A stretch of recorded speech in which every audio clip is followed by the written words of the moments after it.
Welcome back. Using a zoning text amendment, the county council approved the use of so-called small cell towers for 5G transmission, despite opposition to the aesthetics and some concerns over the health aspects that have been expressed by opponents. Mark, are we now going to have a small cell tower on every front lawn in Montgomery County, like we have telephone poles? Yeah, I was going to say the misnomer here is that we're describing cell phone towers. They're not really towers. What 5G does is it provides for small antennas that effectively go on the equivalent of a utility tower.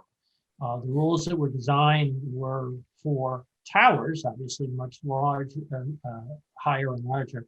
So I think there's a lot of misinformation about this, and just addressing the health issue.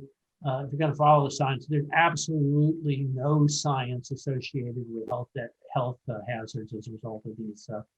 Again, not towers, but antennas.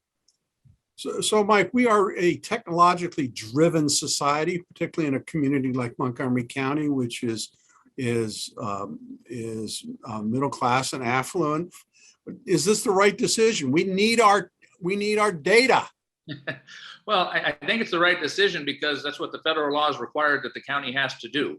So it's not like they came up with this on their own. This is something that they're mandated to do. And the question is, how do you do it in a way that meets federal requirements while at the same time takes community concern into account? And I think what they've adopted tries to do that. I think that's always a challenge. As Mark was alluding to, I think there are elements associated with aesthetics. I think there's some communities in the country that I've seen where they've tried to kind of strike a balance so that the businesses aren't putting them every place, and that the residents feel reasonably assured that it's not, to your point, going to show up on everybody's front yard.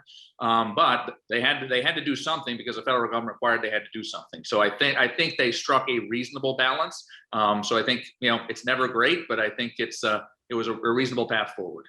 All right. Well, let's moving on.